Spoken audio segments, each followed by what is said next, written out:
हम आपको यही कह सकते हैं कि अपने हॉलीडे एंजॉय कीजिए सर, बाकी तो यहाँ पर एंजॉय करने लायक स्क्रीन पर कुछ है ही नहीं मिहिर।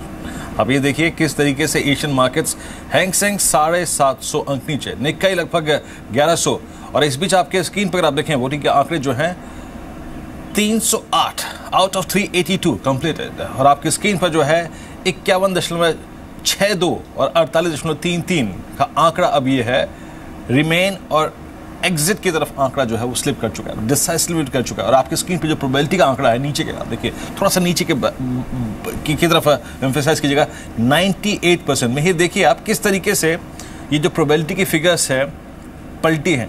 कल हम 80% रिमेन के बारे में बात कर रहे थे, आज एग्जिट की तरफ ये आंकड़ा खड़ा है और बड़े फ्रैक्शन से।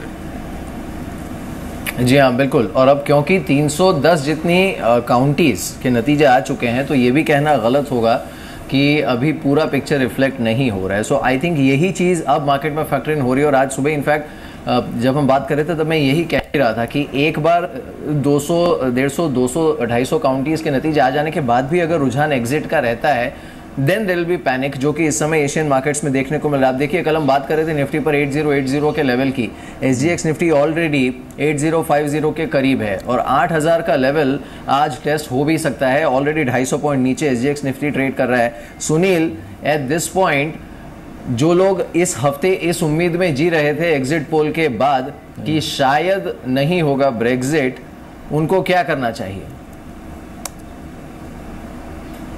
देखिए सरप्राइज है। इनफैक्ट अगर कल का मूव या थोड़े दिन पहले का मूव बहुत आप अगर फुटसी या पौंड में या इवन निफ्टी में भी देखेंगे तो नो वन वाज एज्यूमिंग कि ऐसा कुछ होगा।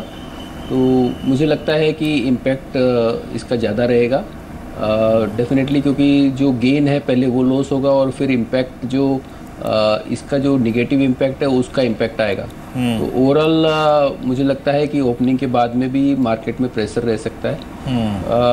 डॉलर एप्रिशिएट होगा, कमोडिटी डाउन हो रही है। ओवरऑल मुझे लगता है कि रिस्क ऑफ का टाइम आ रहा है। रिस्क ऑफ रहेगी तो डेफिनेटली काफ़ी कुछ प्रेशर आ सकता है मार्केट पे, तो नीड टू बी केयरफुल।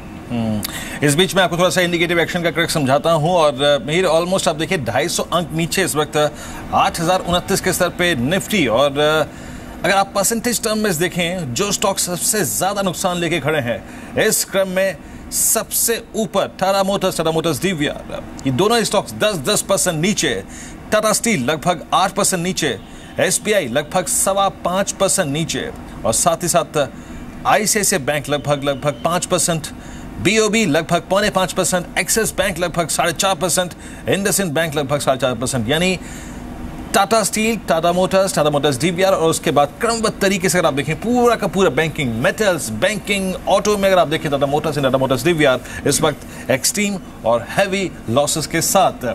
ये अगर ओपनिंग होती है, किरण आपका पहला एक्शन क्या होगा? कुछ नहीं करना चाहिए वीरेंद्र जी, क्योंकि इतने बड़े गैप के साथ खुलेगा तो मैं आपको रोकना चाहूंगा इस बीच। यहां पर ITV चैनल ने ब्रिटेन के ब्रेक्जिट की घोषणा कर दी है।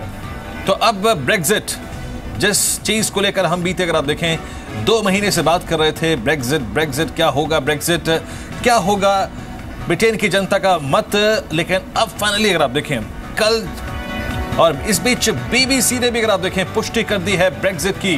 Now it's on your screen Brexit में 2 टीवी चैनल्स ने इसकी पुष्टि करी और उसमें से एक है BBC।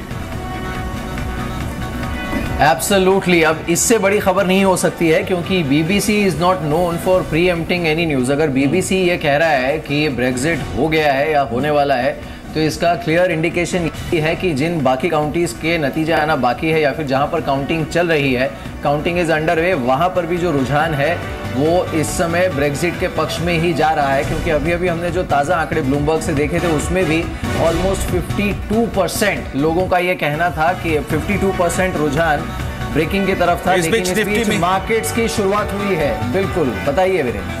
बिल्कुल 250 अंक नीचे इस वक्त निफ्टी करीब 252 अंक नीचे और सेंसेक्स लगभग 850 अंक नीचे। टाटा मोटर्स आपकी स्क्रीन पे लगभग 57 रुपए नीचे 11% के नुकसान के साथ 430 क्लस्टर में। और उसके बाद टाटा मोटर्स डीवीआर लगभग 31 रुपए नीचे 288 के स्तर पे। उसके बाद टाटा स्टील लगभग 26 रुपए नीचे 307 के स्तर पे। और उसके बाद अरविंदो फार्मा 45 रुपए नीचे, आईसीआईसीआई बैंक 17 रुपए नीचे। और उसके बाद और अगर आप देखें स्टॉक्स पूरा एक बार टाटा मोटर्स डीवीआर दिखाइए, फिर दिखाइए आप बैंकिंग, वहां पे क्या हो रहा है। बैंकिंग में आप देखिए तो इस वक्त जो एक्सट्रीम लॉसेस खड़े हैं।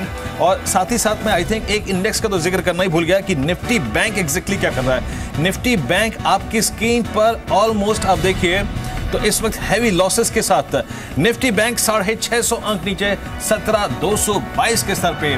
पूरा बैंकिंग लाल निशान में और सबसे बड़ा इंपैक्ट 17 रुपए नीचे आपका आईसीआईसीआई बैंक। और आप देखिए इन शुरुआती टिक्स के साथ 2 लाख करोड़ की 2 ट्रिलियन की अगर आप देखिए जो मार्केट कैप है वो स्वाहा हो गई है। 8,000 के नीचे इस बीच वीरेंद्र निफ्टी इस समय ट्रेड कर रहा है। निफ्टी ने 8,000 का लेवल तोड़ा है और 2 लाख करोड़ की मार्केट कैप साफ हुई है। सेंसेक्स ऑलमोस्ट 1000 पॉइंट्स नीचे जाने की तैयारी में, 925 अंकों की गिरावट इस समय। लेकिन निफ्टी ने 8,000 का लेवल ब्रीच किया है। और आपको याद होगा पिछले हफ्ते तक कोई भी ये मानने को तैयार नहीं था कि अगर ब्रेक्जिट होता भी है तो भी निफ्टी 8,000 के नीचे जा सकता है। बट इट्स राइट हियर, 8,000 के लेवल के नीचे निफ्टी और सेंसेक्स ऑलमोस्ट 950 पॉइंट नीचे, यानी इस साल की सबसे बड़ी गिरावट इस समय मार्केट में प्ले आउट होते हुए। और जिन स्टॉक्स, एक बार जल्दी से उन स्टॉक्स को देखते हैं जिनका सीधा एक्सपोजर ब्रेक्जिट पर है। लेड बाय टाटा मोटर्स जो कि 10% नीचे खुला है और अभी भी 10% नीचे ही ट्रेड करते हुए। जो बाकी स्टॉक्स है जहां पर सीधा इंपैक्ट है ब्रेक्जिट का, उन सारे स्टॉक्स पर इस समय 10-10, 12-12% की गिरावट देखने को मिल रही है। So this is turning out to be a Black Friday opening. बिल्कुल मिहिर। और इस बीच में आपको थोड़ा सा मार्केट ब्रेथ दिखाऊं, जरा प्लीज एक बार मार्केट ब्रेथ दिखाइए एग्जैक्टली कि कितने लॉसेस हैं, कितने गेन्स हैं। खैर गेन की बात करना इस वक्त बेमानी है, लेकिन 8,000 का लेवल आपकी स्क्रीन पर फिर से आता हुआ और 26,194 अगर आप देखें तो यहाँ पर सेंसेक्स का स्तर है। एक बार टॉप ट्रेड काउंटर्स की श्रेणी में आइए, वो काउंटर जहाँ पे इस वक्त सबसे ज्यादा वॉल्यूम्स हैं और वॉल्यूम्स के बीच पिटाई कहाँ हो रही है। इस क्रम में सबसे ऊपर अगर आप देखें एसबीआई 208.75 के स्तर पर। देखिए एक बार जरा एसबीआई दिखाइए फटाफट, जरा एसबीआई का इंट्राडे चार्ट दिखाइए। इंट्राडे चार्ट ये टाटा स्टील, आईसीआईसीआई बैंक अगर आप देखें 2 कल्प्रिट्स हैं इंडेक्स में शुमार काउंटर्स में। जरा प्लीज एक बार आप एसबीआई के जरा इंट्राडे दिखाइए। आज एक एक्सट्रीम वीक ओपनिंग के बाद स्टॉक पुल बैक मोड में 208.70 अगर आप देखें 260 के स्तर पे। आपने देखी ओपनिंग ये भसीन साहब, सुनील आपने भी ओपनिंग देखी। भसीन साहब आपका पहले रिएक्शन क्या होगा? सुनील आपका पहले रिएक्शन क्या होगा? आपकी शॉपिंग लिस्ट में कुछ स्टॉक, कोई stock?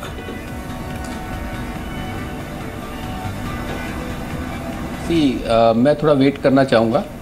In fact no doubt reaction बहुत ज़्यादा दिखाई दे रहा है, बट रादर देन वेंचरिंग इन कि भाई बहुत ज़्यादा गिर गए हैं और उसके कारण लेने से अच्छा है थोड़ा वेट करें। और बाइंग लिस्ट में हमारे जैसे स्टॉक्स जो है वो है अल्ट्राटेक, जिनको आज की डेट में बाय किया जा सकता है। बैंकिंग में इंडसइंड बैंक, इसके अलावा मिड कैप में जैसे हमारी रिकमेंडेशंस है मन्नापुरम फाइनेंस, डीसीबी, इन स्टॉक्स को थोड़ा मार्केट स्टेबलाइज हो जाए उसके बाद में देखना चाहिए। बिल्कुल। चलिए इस बीच 250 पॉइंट नीचे निफ्टी 8,000 के लेवल को बैरली होल्ड करते हुए इस समय। लेकिन जो सबसे बड़ा खतरा इस समय है वीरेंद्र, वो ये है कि अब मार्केट वर्स्ट के सिनेरियो को फैक्टर इन करेगा। देखिए कल भी हमने बताया था कि अगर ब्रेक्जिट के लिए रेफरेंडम आता भी है, क्योंकि यूके के इतिहास का सबसे बड़ा रेफरेंडम है, अगर ये ब्रेक्जिट के पक्ष में आता है तो भी जरूरी नहीं है कि पार्लियामेंट को तुरंत इसे इंप्लीमेंट करना पड़े। लेकिन क्योंकि इतिहास का सबसे बड़ा रेफरेंडम है और उसमें अगर 4, 5 या 6% से ज्यादा का जो गैप है वो ब्रेक्जिट और ब्रिमेन के बीच में रहता है, तो फिर पार्लियामेंट इटसेल्फ प्रेशर में आएगी। क्योंकि ये चुनावी वादा सिर्फ खुद डेविड कैमरून ने किया कि ब्रेक्जिट पर रेफरेंडम कराएंगे, वो रेफरेंडम हो जाता है और वो क्लियरली अगर ब्रेक्जिट के पक्ष में आता है, जो कि इस समय यूके के जितने भी ब्रॉडकास्टर्स हैं उनका स्टैंड है, इंक्लूडिंग बीबीसी ने भी घोषणा कर दी है कि ब्रेक्जिट होने वाला है और ब्रेक्जिट के पक्ष में ब्रिटेन ने वोट दिया है। तो ये अब market worst case scenario factor in करने की कोशिश करेगा, क्योंकि अब अगला सबसे बड़ा सवाल जो इस समय ग्लोबल स्टॉक मार्केट्स के मन में होगा वो ये होगा कि अब ब्रिटिश पार्लियामेंट का अगला मूव क्या होगा और कब तक इस रेफरेंडम को वे इंप्लीमेंट करने की कोशिश करेंगे। सो हियर वी आर 3% नीचे 8,000 के लेवल को निफ्टी समय होल्ड करते हो। लेकिन वीरेंद्र, अगर आप जल्दी से एक बार सीधे उन स्टॉक्स पर जाएं, आप देखिए टाटा मोटर्स, आप देखिए मदरसन सुमी, आप देखिए भारत फोर्ज, ये सारे स्टॉक, आप देखिए क्यूमिंस इंडिया, आप देखिए टेक महिंद्रा, आप देखिए HCL, जिनका एक्सपोजर है यूरोपियन मार्केट पर, फार्मा तो पूरा ही, इन सारे स्टॉक्स पर इंक्लूडिंग टाटा स्टील, क्योंकि इनका जो यूरोप का सबसे बड़ा ऑपरेशन है वो यूके में है। ये सारे स्टॉक्स आप देखिए किस तरह से ब्रेक्सिट, जो लोग पिछले हफ्ते तक ये कह रहे थे कि इंडिया इमर्जिंग मार्केट का स्टार है, फर्क नहीं पड़ेगा, ये होगा वो होगा, देखिए ग्लोबल सुनामी जब आती है ना मार्केट में, better sense prevails much later. जो वैल्यू बायर है वो तो उससे भी बाद में आता है। एक बार के लिए तो इस सुनामी में अच्छे बुरे गहरे शैलो सारे मार्केट बहते हैं, जो कि आज इंडियन मार्केट्स में देखने को मिल रहा है। जी हाँ, इस बीच आप देखिए टाटा मोटर्स को एग्जैक्टली ओपनिंग के साथ ही इसने, जैसे कि अभी प्रेशर पॉइंट्स कौन कौन से स्टॉक्स रहेंगे जिनका एक्सपोजर यूरोप की तरफ है। आप देखिए टाटा मोटर्स कहाँ ओपन हुआ, अब कहाँ कारोबार कर रहा है। 420 पे ओपन हुआ, 442 पे कारोबार कर रहा है। आई होप कि ऐसा हो टुवर्ड्स द क्लोजिंग कि बाजार थोड़ा समझने की कोशिश करे, जेन्युइन बायर आया है। लेकिन अभी कहना बहुत जल्दबाजी होगा कि देखिए ये इसमें एक मैंडेट ये भी हो सकता है कि शॉर्ट कवरिंग आ रही हो, कह नहीं सकते हम कि क्यों देखिए चल रहा है ये। टाटा मोटर्स DVR ये रिकवर हुआ है थोड़ा सा अगेंस्ट लो, टाटा स्टील ये अगेंस्ट लो अगर आप देखें रिकवर हुआ है। और जेन्युइन बैंक जो आ रही है इस वक्त, मैं देखूँ कि जो लॉसेस हैं वो काफ़ी रेस्ट्रिक्ट हो गए हैं PSU बैंक्स में। PSU बैंक्स में जो लॉसेस हैं वो काफ़ी रेस्ट्रिक्ट हो गए हैं। किरण, आप इसमें से अभी देखिए एक ट्रेडर का दिमाग लगाना पड़ेगा। जहां बहुत शॉर्ट खड़े थे वहां पे कवरिंग आ सकती है, जहां पे जिन स्ट्रक्चर्स में लोअर लेवल से जेन्युइन माइंग आ सकती है, मैं वहां दाव लगा सकता हूं। आप किसी स्टॉक पे दाव लगाएंगे? देखिए आप PNB को देखिए, 9725 पे डेलो से रिकवर होकर आया है ऊपर। कहां था लो इसका? ये देखिए निफ्टी 8045 पे। इस बीच आई थिंक हमारे साथ हेमंत ठुकराल भी जुड़े हैं बातचीत करने के लिए। हेमंत, मॉर्निंग कार्यक्रम में स्वागत है आपका। हेमंत, ये वो हुआ जिसकी अपेक्षा बिल्कुल नहीं थी, आप क्या करना चाहेंगे? इन पोजीशंस को कैसे संभाला है आप लोगों ने सुबह आज? देखिए वीरेंद्र, पहली चीज़ इसका एक्सपेक्टेशन नहीं था। जिस तरह से कल बाजार ऊपर खींचा, बहुत मेरे ख्याल लोगों को कॉन्फिडेंस आ गया था कि ये रेफरेंडम जो है निगेट हो जाएगा। बट आज का फॉल में एक चीज़ इंटरेस्टिंग है, जिस तरह से बाजार ने 8000 को अभी तक संभाल लिया है और 7976 से वापस गया है, ये थोड़ा सा हार्टनिंग साइन है। क्योंकि 8000 पुट को अगर अनवाइंड करने पे फोर्स हो जाता, जहां पे 85 लाख शेयर जुड़े हुए हैं, तो मेरे ख्याल एक सीरियस पैनिक आ सकता था। लेकिन क्योंकि 8000 अभी तक नहीं टूटा है, तो मेरे ख्याल से लोगों का कॉन्फिडेंस अभी तक बना हुआ है। मैं यहाँ एक वार्निंग जरूर देना चाहूंगा सारे जो सुन रहे हैं कि अगर 7980 के नीचे बाजार दोबारा जाता है तो एक बार पैनिक आ सकता है, क्योंकि 8000 पुट को अगर अनवाइंड कराया जाएगा तो बहुत प्रेशर मार्केट में आ सकता है। तो we have to watch 7980 very closely. और आप अभी किसी को हम लॉन्ग करने की सलाह नहीं दे रहे जब तक 81 क्रॉस नहीं होता। बिल्कुल बिल्कुल। हेमंत, क्विकली जिन स्टॉक्स पर, and there is no point in referring to any one particular stock, so जो पूरा बास्केट है जिन पर ब्रेक्सिट का सीधा एक्सपोजर है, उन स्टॉक्स में I am talking about the large stocks. अब Tata Motors, Tata Steel, Bharat Forge, अब हो सकता है जैसे आपने कहा कि मार्केट शायद कोशिश करेगा 8000 को डिफेंड करने की, लेकिन इन स्टॉक्स में डिफेंस कहां पर आएगा? टाटा मोटर्स 10% नीचे खुला है, अभी भी 9% नीचे ऑलमोस्ट है। भारत फोर्ज 5.5%, टाटा स्टील 7-8%, मदरसन सुमी 10%। इन पर क्या करना चाहिए? देखिए मीर, मेरे ख्याल से इनमें दो चीज़ें होंगी। पहले आपको टाटा मोटर्स का मैं एक थोड़ा सा बोलना चाहूँगा, 37% लॉन्ग पोजीशंस हैं मार्केट में, और मेरे ख्याल से वहाँ रहते हुए ये स्टॉक में एकदम से रिकवरी नहीं आएगी। अगर आप लॉन्ग हैं तो मेरे ख्याल थोड़ा सा भी रिबाउंड मार्केट के साथ आए तो प्लीज़ एग्जिट करें, क्योंकि ये 410 तक भी वापस जा सकता है। तो मेरे हिसाब से जो यूरोप से डायरेक्ट इफेक्टेड है और जिनमें लॉन्ग पोजीशंस हैं, वो एकदम से रिकवरी नहीं कर पाएंगे। तो टाटा मोटर्स उसमें से एक डायरेक्ट कैंडिडेट है। तो मेरे हिसाब से थोड़ा सा भी रिबाउंड आए तो इसमें से एक बार पोजीशन से एग्जिट कर लेना चाहिए। और टाटा स्टील में भी मैं एक बात बोलना चाहूंगा कि एक बार रिबाउंड आए तो एग्जिट कीजिए, क्योंकि वो स्टॉक भी आज काफी वीक हो गया है। एक बहुत क्रूशियल सपोर्ट लेवल्स उसने नीचे की तरफ तोड़ दिए हैं। तो वी शुड बाय और वी शुड प्रेफर स्टॉक्स जिसमें यूरोप का कोई लेना देना नहीं हो।